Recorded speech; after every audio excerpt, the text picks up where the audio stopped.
আমি তো আর কোনো লেখাপড়া না কোনো রোজা নামাজও ঠিকঠাক মতো সুরে কেরাত ভালো জানি না।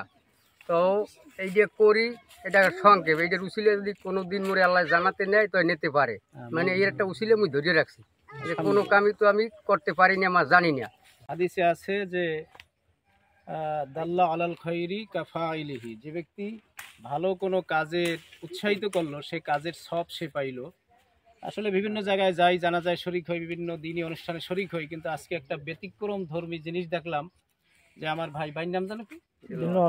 দেলোয়ার ভাই, এই পাখিমেরা কুমিরমেরা নিবাসী, পূর্ব সোনাতলা নিবাসী। আজকে ভাই আলহামদুলিল্লাহ দেখেন, আমরা দেখতেই পাচ্ছি যে এখানে খন্তা আছে, এরপরে এই যে মাটি চাপানের আছে, যেটা হলো ভাই কবর খননের জন্য এই সরঞ্জামগুলি নিজের টাকা দিয়ে জোগাড় করছে।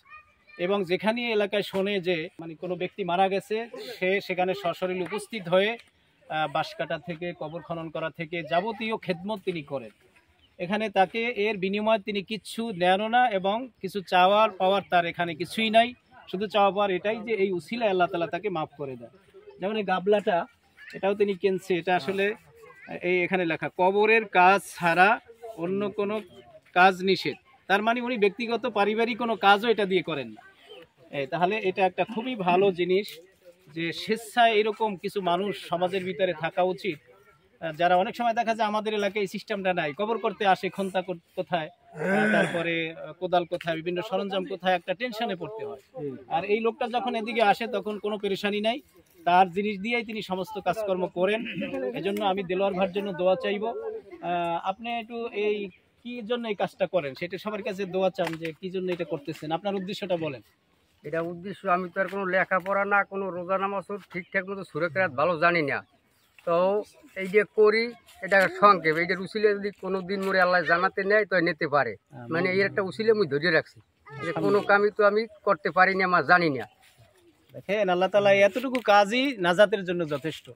আজকে তিনি আমার মনে হয় অত বড় একটা ধনী মানুষও না মনে হয়, যাই হোক স্বাভাবিক মানে কাজকর্ম করেন। এই মানুষটা এইভাবে খেদমত করতেছে।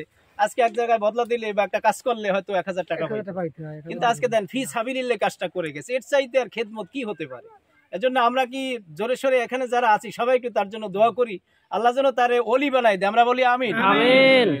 আমরা সবাই তার কাজে খুশি না এলাকাবাসী? খুশি, আলহামদুলিল্লাহ আলহামদুলিল্লাহ। কাল থেকে এই কাজটা করে আরো অনেক আগে থেকে, আরো অনেক আগে, এখন তো দাঁড়িয়ে আল্লাহ নামে পাইকে গেছে, কিন্তু অনেক আগে থেকে এই কাজটা করে।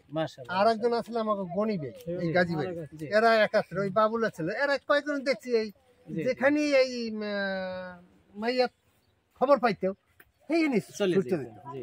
তারপর দাও ক্ষমতা কুড়াল যেখানে যেটা লাগবে আর কি, কোদাল টোদাল যেখানে যা লাগবে।